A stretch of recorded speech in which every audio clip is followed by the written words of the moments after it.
पहरा, भगवान नहीं है पहरा, बच्चों के खत देता घूम कर जाकर पहरा। गर्भवती कर्मा पिता, गर्भवती कर्मा पिता, अर्जी सुने विधाता, अर्जी सुने विधाता, एक बार उस समय गोदी में तुझे दे दिए जाता। खुशहाली घर में आई, खुशहाली घर में आई, पूर्णिमा माघ महीना, पूर्णिमा माघ महीना, उसने घर की झोपड़ी में निकला है सुहाग लगीना।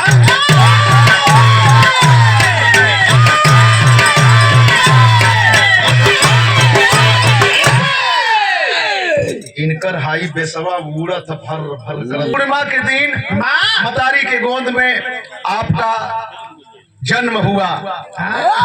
अरे बाबू बतैबा ना भैया, अरे आवा आवा आवा आवा हीरा मोती आवा लाल कहाँ अली मोहम्मद राजा, राजा हुआ यही से फेंकला मैं पैसा हम राजा हैं। बहुत बहुत बधाई हो आपको, जैसा नाम है वैसा आपका काम है, बचपना की ही सोच है, ऊंची सोच आपकी। 200 रुपया पुरस्कार, बहुत बहुत धन्यवाद। लेकिन बात वही समय का जब पता चला माई बहन के की लड़का पैदा भैल हो, कर्मा के लड़का पैदा भैल हो। हाय हाय हाय हाय, लोग कहला कि अपने में झगड़ल रहली, लड़त रहली, लड़ले रहली खूब, बोलाचाली ना रहले। लेकिन जब ये खबर मिल गई कि लड़का पैदा भैल है तो वो चल देली बारे खुशी, खुशी में गीत गावत थी, सोहर गावत थी।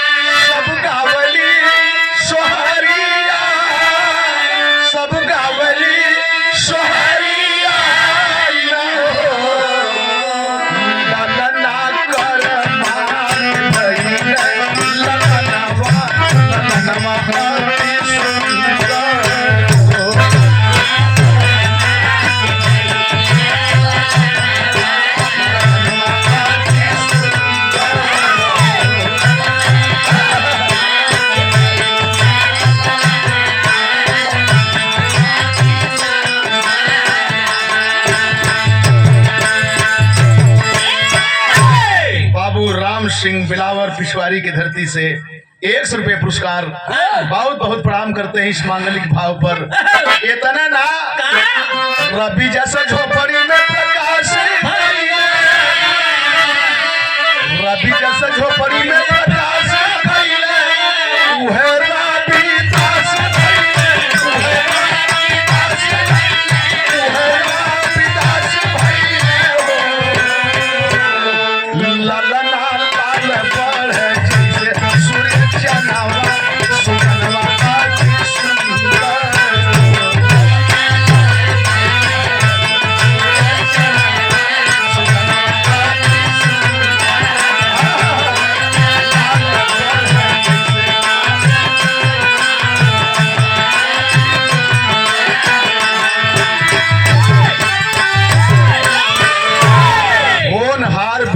के होत है चिकन पात।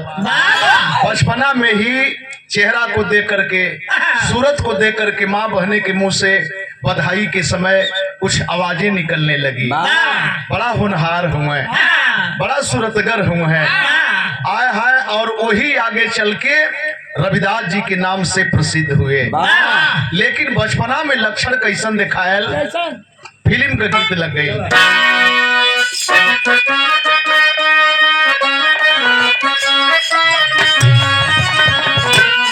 जैसे रोज आवेलू तो तेरे सुन के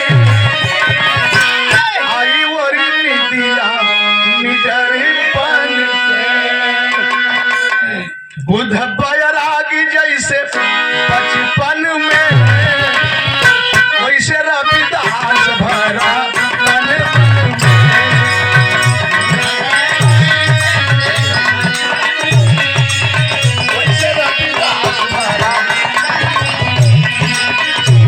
Fire!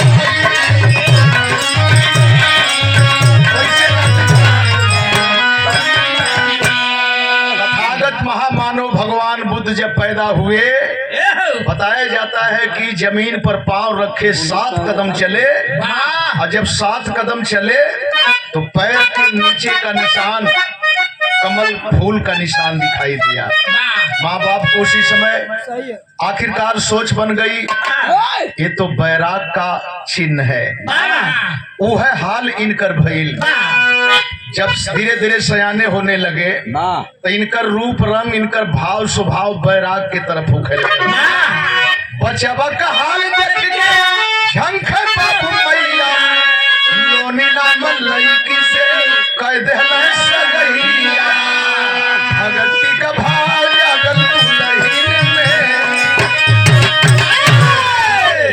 शादी कर देला। बड़ा छड़छड़ा था। मैं तो कहती कि बेस मैं उम्र में हो गई। पहलवा अक्सर आप हमार पुरान लोग हुआ, अक्सर बियाह हो जाए, लड़कपने में बियाह हो जाए, लड़का के पता न चले, खिचड़ी पचैया पहुंचावे में तो छुट्टी छुट्टा हो जाए। प्रधान जी लड़का जब सयान होखे तो कहे अपने बाबू से पूछिया हमके बार बार झरगल है, ऐसे तो मुझे तो अपने बाप से पूछता तो पता होता कि नहीं है नंदलाल हमार संगी रहल है।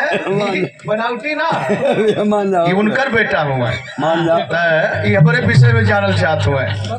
अरे हमान चेतगारू रहल गल तब जाके हमन का बियाह भैल। 84 में हमार बियाह भैल। 84 में 85 में ना बता। हाँ ये दूसर भाषा बतिया यो जगह से बतियावत आपन बतियाते चल तो उमैन का करे के बाद तय हुए न अगुवाई करबे तो वो कमवा हो जी का करे के बाद। लेकिन भाई देखे लोनी नाम की बिटिया से शादी हो गई। संत की नारी मिली साध्वी, संत की नारी मिली साध्वी दुखियों का दुख दूर करे। जोगी जति संत हार गए घमंड सबका चूर करे। लिए परीक्षा जलने वाले, लिए परीक्षा जलने वाले कायल हुए नमूने से। कैसे रोगी अच्छा होते नीच अछूत के छूने से। इनके पर तो परेशान रहे, इनके बांधे बदे दुल्हन लिए अब पतोह में ऐसा लक्षण आ गल कि इनहू से काफी मजबूती जेकरे शरीर पर हाथ रख दे चंगा हो जाए। चर्चा का विषय बने लगल। माई बाबू कहल कि तो बवाल है फैल। लेकिन मेरे दोस्त बिरहा में कवि जी भाव रखलन, सती हो तो रंडी नहीं, ब्राह्मण पाखंडी नहीं, आज कर्म कांड से दुनिया परेशान है। मन रहे चंगा कठौती में गंगा, लोभी लफंगा से देश हरान है। संत सत्यवादी होवे, शिक्षा में आजादी होवे, ब्राह्मणवादी व्यवस्था एक झूठे किसान है।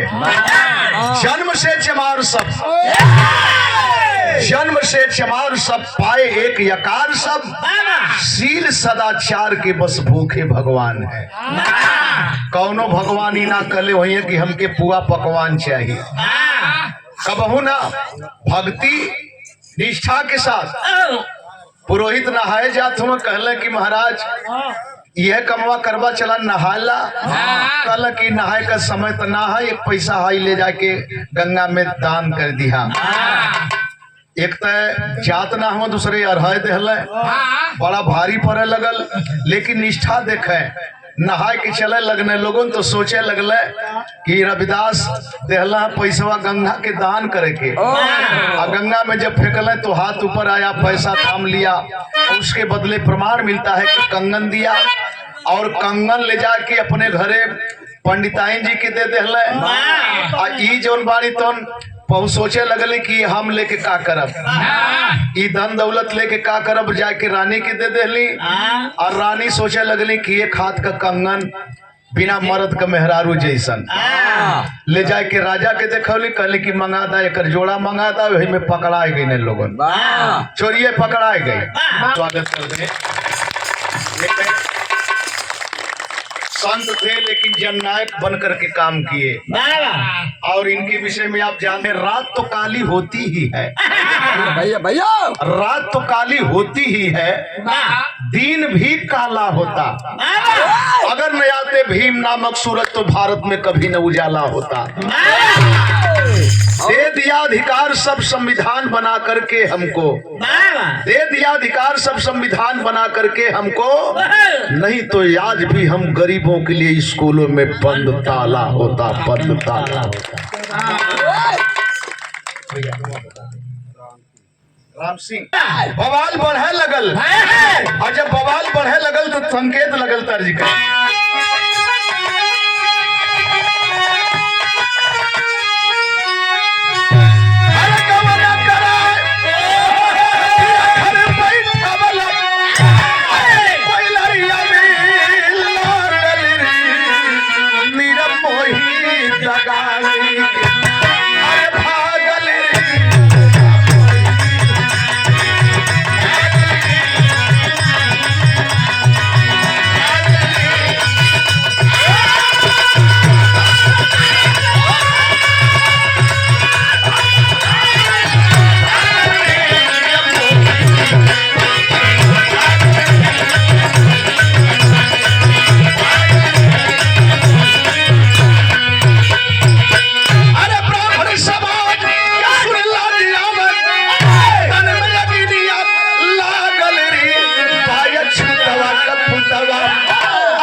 विरोध बढ़ेला। प्रधान इस बात को जानते होंगे कि जब आप प्रधान बन गईली तो जे आपन रहल वो पहले तक घबुराला कि अब प्रधान बना दिल गल तो अब का जाल जा, अब उनके नहीं आवे के चाहिए। वही बीच में दूसर का विपक्षी फायदा उठा लेला। उठाए लो लिखी कहने का मतलब प्रतिभा बढ़ल, विरोध बढ़ गयल, और विरोध के पहले एक कड़ी और जुड़ गई। विरोधी उठ के लोग अपने में चर्चा करने लगे कि हमनी का जड़ खोद चोलह कबीरा, हमनी का जड़ खोद चोलह कबीरा, ओहू से बढ़ के चमार देला पीरा।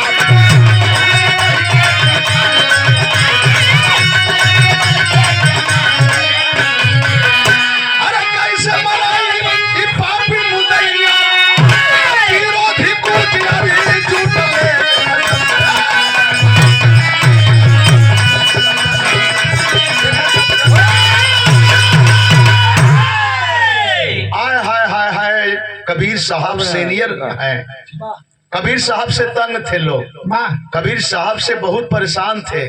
कबीर साहब का उल्टी बानी रहे, जे समझे वाला रहे समझे, जे ना समझे वो हारे।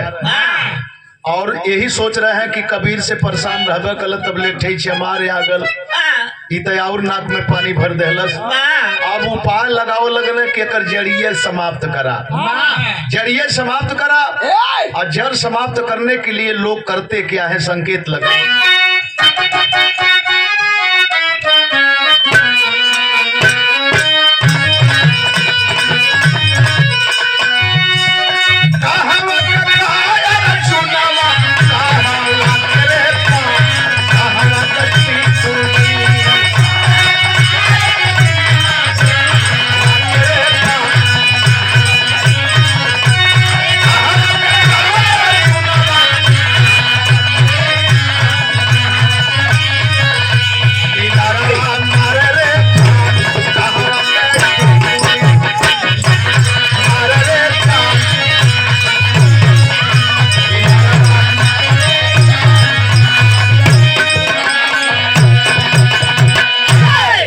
चर्चा करे लगे लोग, गुटबाजी करे लगे।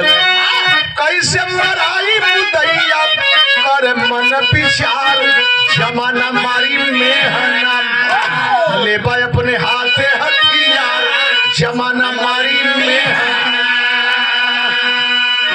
लोग कहला ना कि कान पर बंदूक दूसरे के रख के चलावे, आय है यह उपाय लोग निकल रहे। काशी नरेश से शिकायत कैले जाए के, कैसा रविदास संत देखा बोलाई के,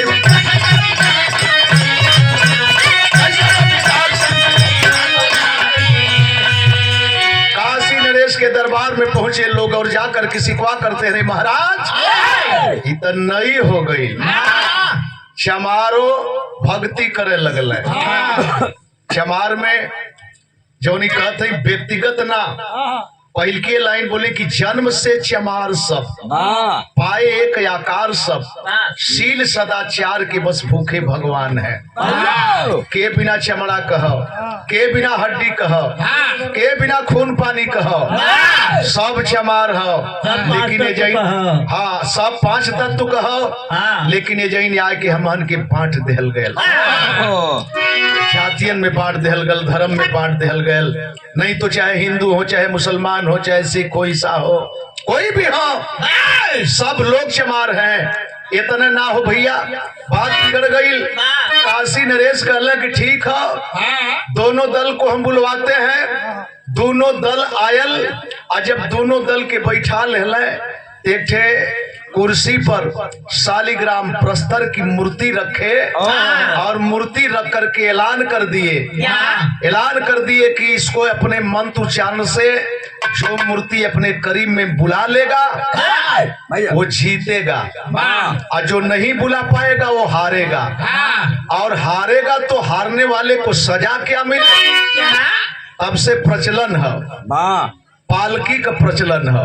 पालकी मंगौले, डोली मंगौले, कहला कि जे जीती ये पालकी में बैठी, और जे हारी नीचे उठाई कहार बन के। और जिस समय ये लोग अपना शस्त्रार्थ करके हार गए, जब मूर्ति हिली नहीं, संत रविदास का नंबर आया, और जब रविदास अपना नमन बंदन करने शुरू कर दिए, अपनी उपासना शुरू कर दिए, तो मूर्ति वही कुर्सी पर हिलने लगल। और जब हिलने लगल तो अपनी में लोग बतियाओ, तुम कहो गज गोबर, ये मूर्तियां हिलत है कैसन, गज गोबर, हाँ गज गोबर अपनी में नाम रख ले रहे लोग, कहो गज गोबर, ये मूर्तियां हिलत है कैसन। आय है मूर्तियां हिलते ना हो, आय के रविदास के गोद में बैठ गई। जब गोद में बैठ गई मेरे भैया, आय हाय हाय हाय हाय, चारों तरफ हाहाकार मच गल। एक ठे तर्ज लगल लाल,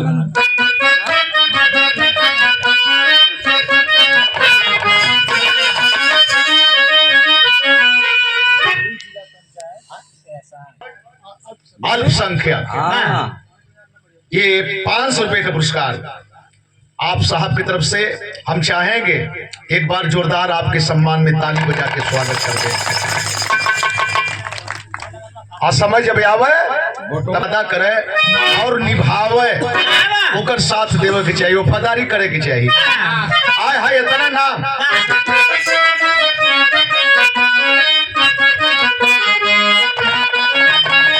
अरे काशी नरेश ववल संभनवा हो, मंडप में सब ही बैठल मूर्ति मना जब कैल नवा हो, मंत्र से केहू लापो लायन जीत गईले। और जब जीत गईले तब वो तर्ज लग गई,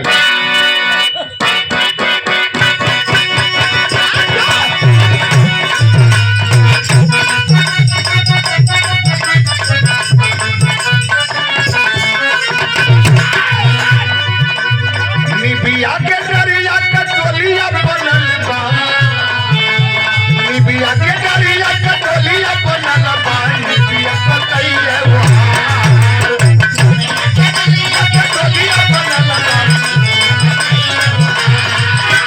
निबिया के डरिया के टोलिया बनल बा।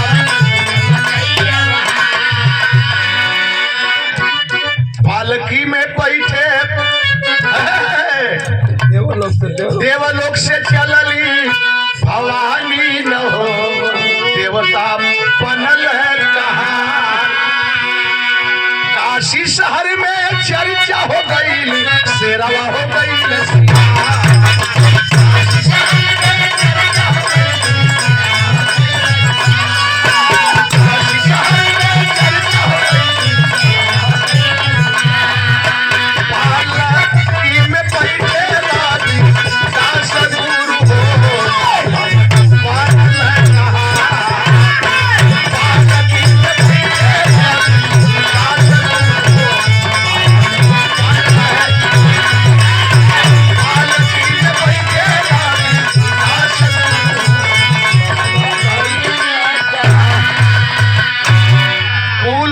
बेकार ना हूं मैं घृणा करे लेकिन उसके विचार से घृणा करे सब ना एक बराबर होला अपनहु में आडम्बर है अपनहु में मनुवाद है ऊपर सोचे के पड़ी विचार करे के पड़ी कि जो जय रविदास करते हैं ये उनकी देन है जब हार गई ने लोगों तो पालकी में रविदास जी के बैठा के मजबूरी में जय रविदास का खत्म जय रविदास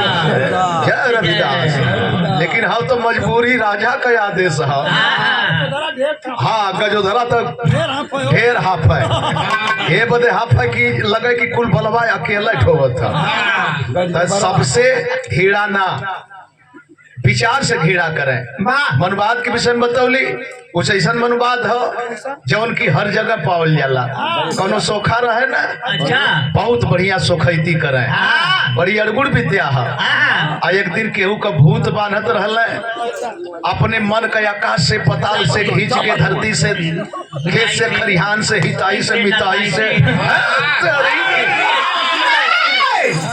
दो ठोप नीचवा गिरावे तो दो घोटे अपने मारे हाँ दो ठोप नीचवा गिरावे तो चार घोटे अपने मारे वही पकड़िया इबो करे कि तू अरी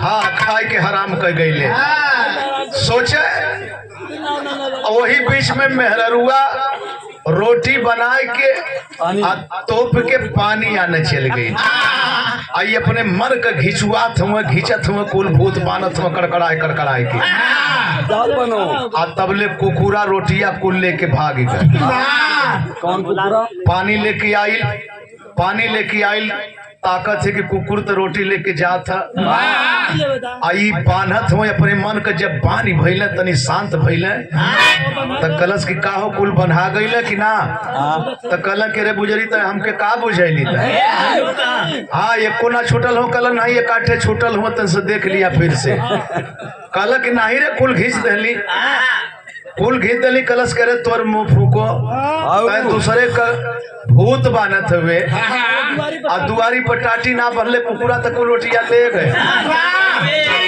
अब खैबे कौन चीज से 100 रुपया पुरस्कार सोखा बड़ी अड़गुड़ विद्या चौथी आ गई इनके बापे का नाम है तब देखा है तो हर दादा बाबा कूल जाने आप समझ में आ गया और ये 100 रुपया पुरस्कार बड़ी अड़गुड़ विद्या है लेकिन निष्ठा से कौनो काम होखे तो सफलता मिले ले आय हाय हाई देखे अच्छा तो अब यही से बीच में मीराबाई आ गई मेवाड़ से चढ़ के मीराबाई आ गई और रविदास जी की चर्चा सुन करके बीच रास्ते में बनारस की धरती पर उनको पा गई पैरों में लिपटी मीराबाई पैर में लिपट करके मीराबाई एक बात कही थी कि बाबा मैं दागिन बाबा मैं दागिन यानी मेरे अंदर दाग है बहुत जगह तक मैं भटकी छतराड़ी हूँ भैया मैं लज्जा के मारे निकल नहीं पाती हूँ मेरा दाग कोई छुड़ा नहीं पाया आय हाय हाय हाय वहीं पर आशीर्वाद दिए दाग छूटी और दाग छूटी तो उसी स्थान का नाम पड़ा मैं दागिन बनारस में जिसको कही थी कि बाबा मैं दागिन संत गुरु रविदास की तरफ बनिया ये नानू सोखा बेलावर की धरती से ये 200 रुपया पुरस्कार भैया के बहुत बहुत प्रणाम। चीज है अड़गुड़ विद्या है। अगर कहीं विद्या ना रहल हो तो दाग ना खत्म होत मीराबाई के, कहीं न कहीं शक्ति है। दाग खत्म हो गई, स्थान का नाम मैदागिन पड़ल। अब और बवाल हो गल बनारस के षड्यंत्रकारियन में। अब एजेंट से ग्रुप बना के लोग चित्तौड़ चल रहे, और जब चित्तौड़ गई तो भइल का